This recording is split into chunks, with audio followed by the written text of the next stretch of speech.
Hey, what's going on, guys? Welcome to Controversial Reality. Today, we're going to be talking about the demands of the migrant caravan towards the President of the United States and what they are looking for if they are not allowed asylum into the United States.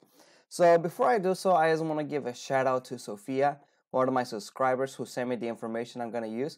Sophia, thank you because this makes my research a lot faster when I get direct links.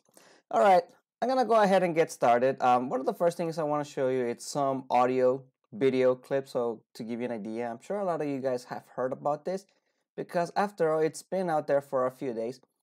I'm not gonna play the whole video here because I'm gonna get into the. Let them into the country. I'm gonna be getting into the actual letter. I have a copy of the letter. I'm gonna read the letter, and the last thing I'm gonna do is I'm going to tell you how they celebrated their productive day on how they went over to, to basically deliver the letter.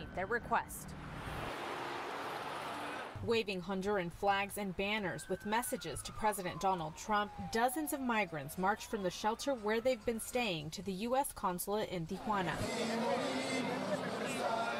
Mexican federal police met them in riot gear, but the march was peaceful and officers worked with them, escorting two people into the consulate office. The migrants took this envelope to an official inside. This is a copy of the letter addressed to President Trump. In the letter, the migrants are asking the president to allow everyone from the caravan into the country, saying they are a peaceful group made up of mostly men, women, and children. The letter goes on to read that if the U.S. doesn't want more migrants, they should stop interfering economically, politically, and with military presence in Central American countries, asking the president to shut down all U.S. military bases in those countries. If the president doesn't comply,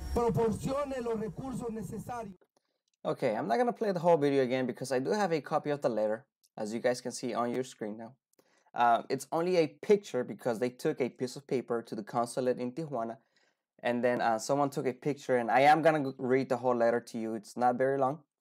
And you guys have your own minds where you can decipher whether you think this demands are going to work out for them or not. I'm going to be looking down on my phone because it's an image, and here's where I can zoom in and out. It says Tijuana, Baja California, Mexico, 10th of December 2018. Mr. President of the United States of America, Donald Trump, Excellency, Mr. President. So they start by addressing the president by calling him Excellency. Okay, maybe a little sarcastic in there. All right, by this means, receive a cordial greeting from all of the members of the Caravan of Honduras and other countries of Central America. So a cordial greeting, okay, because they have been very cordial themselves. It reads, the purpose of the foregoing is to respectfully request that you allow free entry to all the members of the Exodus into the United States territory. We are a peaceful conglomerate composed of families integrated by women, children, and men. Okay, it says integrated by women, children, and men. What else could there be, right? Were they expecting to have like a gender fluid and other pronouns here? But at least we know that they're only women, children, and men. Okay, it keeps going. The majority are young males who are fleeing from poverty. Okay, at least they're being honest here. Okay, the majority are young males fleeing for poverty. Okay, insecurity and repression caused by the dictatorial government of inherence of your government, which has exercised for more than 100 years in our country and other countries in Central America. Okay, so here they are starting to blame the United States for the bad things that are happening in Central America by saying that the United States is taking care of Central America, is taking advantage of Central America for the last 100 years. Keep going. We remind you that if USA does not want any more migrations, it should put a stop to the economic, political, and military interventions in our territory. Okay, there it goes. So they are saying they are requesting economical, political, military, okay, for the United States to be intervened in those three aspects. Okay, that's the biggest paragraph of the letter. For the reason, we ask that you take your 13 military bases and all your extractive companies that offend and loot our native soil. Okay, so they are demanding a lot. Okay, they're already demanding them to stop economically, political, and military interventions. And on top of that, take out your 13 military bases that offend, okay, that's the word, that offend and loot our native soil. Next little paragraph. If you do not desire our entry into United States territory, we ask that you take Juan Orlando Hernandez and give to us 50,000 US dollars so that each of us can return to our homeland.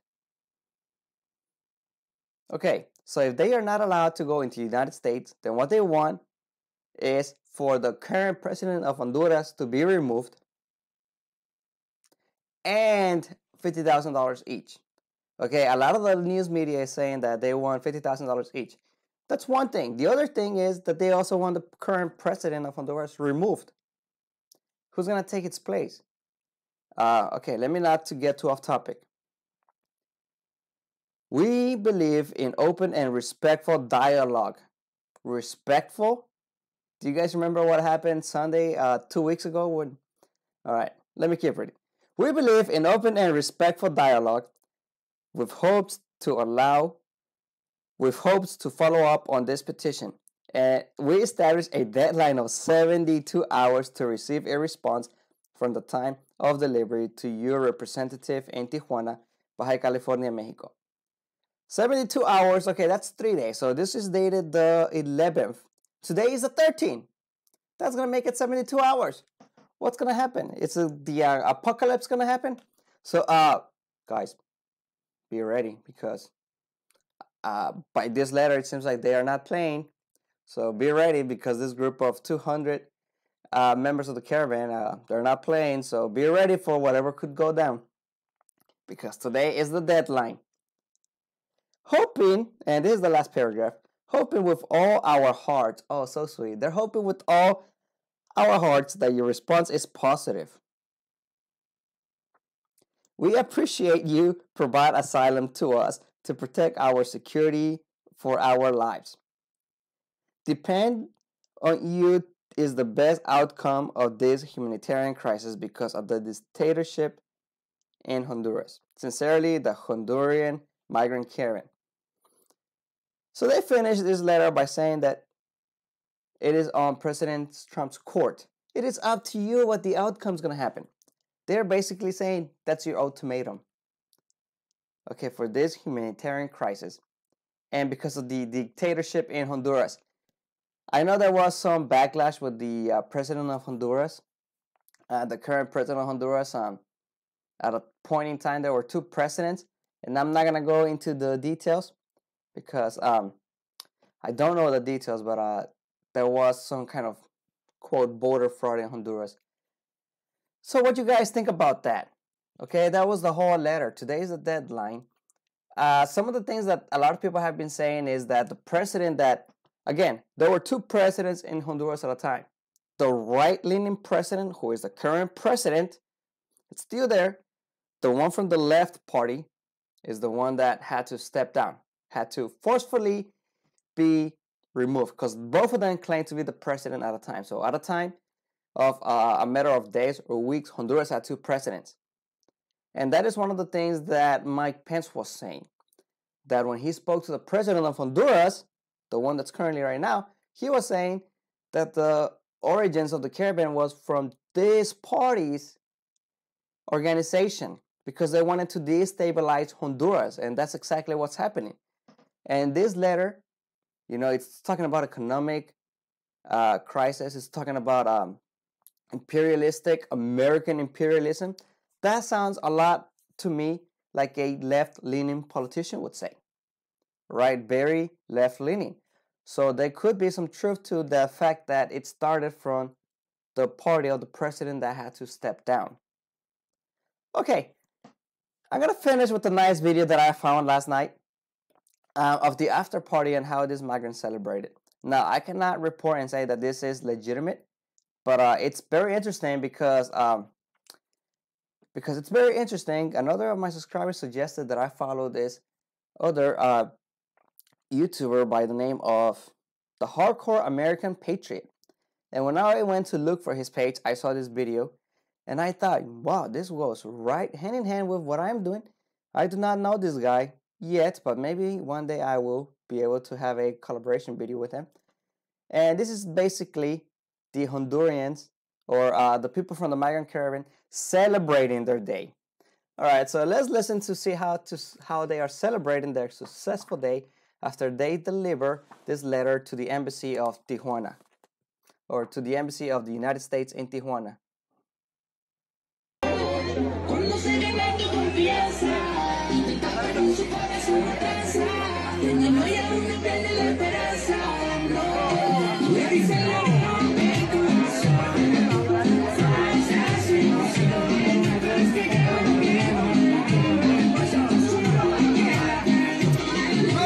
Después de un día de lucha, pues un rato de fiesta, un rato de diversión. Se lo merecen. All right, let me go and translate what this guy is saying.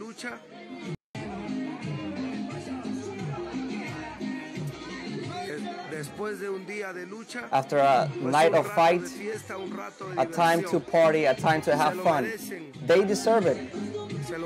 They deserve it.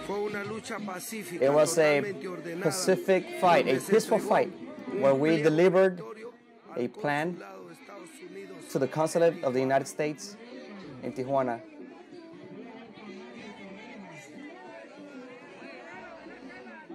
So there it goes. That's their celebration. I mean, why not celebrate?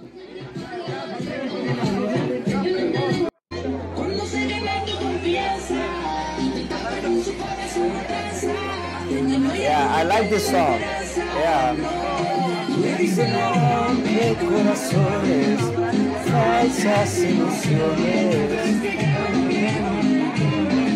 Alright, peace out guys. Like, share, subscribe. Después de un día de lucha, pues